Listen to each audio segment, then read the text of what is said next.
Well, I think it still reflected that we need change and we want a safer Augusta. So, I was just encouraging people to get back to the polls, to get out and vote, and make sure that their voice was heard.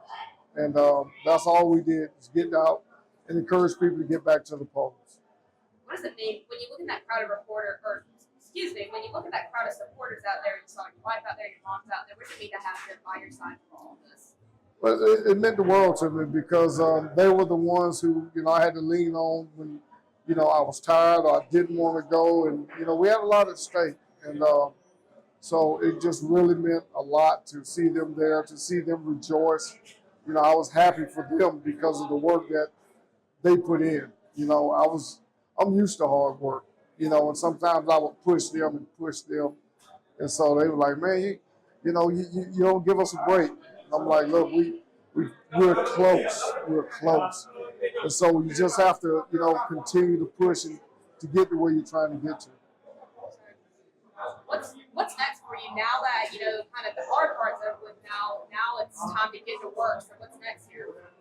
Actually, what's next for me is some much needed rest. I mean, we didn't get it done last month, and it pushed us into 4 more weeks. And like I said, it's been a long journey. And every morning we were standing on corners for like 8 weeks now. Every morning after we stood on corners, we got out and we canvassed neighborhoods. And then in the evening, we canvassed some more. We did that for like 8 weeks straight. I mean, nonstop. And, going to the candlelight jazz every Sunday.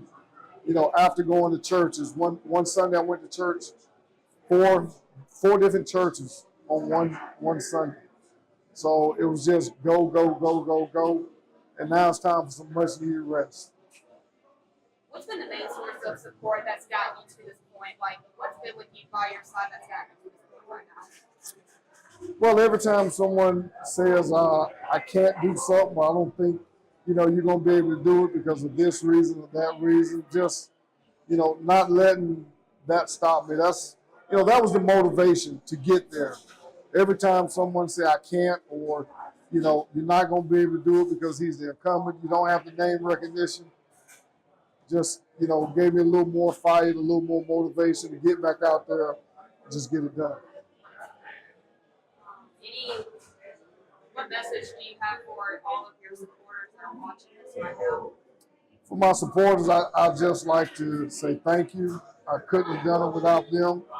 And, it's like anytime people invest in you, you want them to know that you've given it your all, regardless of how it turns out. You don't ever want them to say, well, he could have did this, or he could have did that, or he should have did this. Every day I was out there and I was on, even days when my wife is like, look, you need to take a break. Just being resilient. All right. Anything else you want to add? No, I just want to thank the supporters. Thank everyone who went to the polls and voted. It says a lot. Want to thank them for entrusting me with the next 4 years of law enforcement here in Richmond County. Thank you.